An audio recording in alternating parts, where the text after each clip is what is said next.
day 198 of the Daily Stoic, Progress of the Soul. Quote, "To what service is my soul committed? Constantly ask yourself this and thoroughly examine yourself by seeing how much you relate to the part called the ruling principle. Whose soul do I have now? Do I have that of a child, a youth, a tyrant, a pet, or a wild animal?" Marcus Aurelius, Meditations 11 or 5.11. To what are you committed? What cause? What mission? What purpose? What are you doing? And more important, why are you doing it? How does what you do every day reflect in some way the values you claim to care about?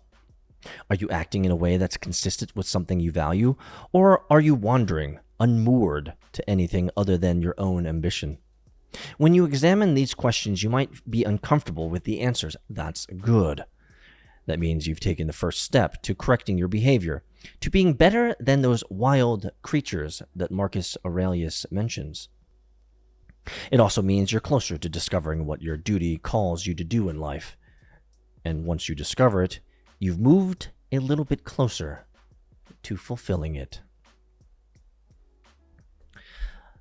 I don't find, at least in my experience in life, I do not find pivots of interest to be an unnerving issue in life.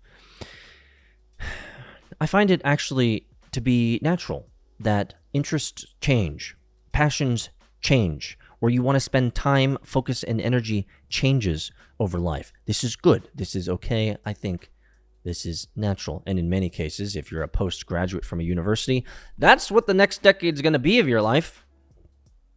Of flailing about with a useless paper degree that didn't actually teach you anything, but now you're out in the job market, flailing about, hoping to get that lower level, entry level engineering job or management job or sales job or recruiting job or marketing job or whatever thing that you got into.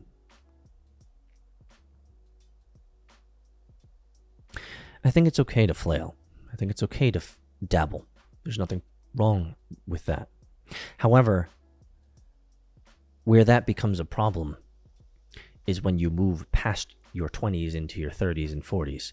Because people in their 30s and 40s, you've met them. You know these people. They're still dabbling.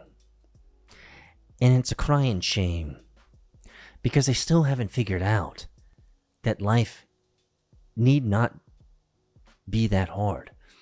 And the goals and dreams and aspirations that they wanted in their 20s were actually achievable in their 30s, but they never stuck with it long enough. The title of this day, day 198, is Progress of the Soul. And the first thing that Marcus Aurelius states here is what hit me. To what service is my soul committed? Constantly ask yourself this and thoroughly examine yourself by seeing how you relate to the part called the ruling principle. What are you doing right now that matters? Are you dabbling or are you focused? Is there a goal or a purpose for what you do? And if not, maybe it's time to sit down and ask yourself the hard questions. Like, what cause, mission, or purpose? What are you committed to? What are you doing? And more importantly, why are you doing it? I'll see you in Discord, MetaFam.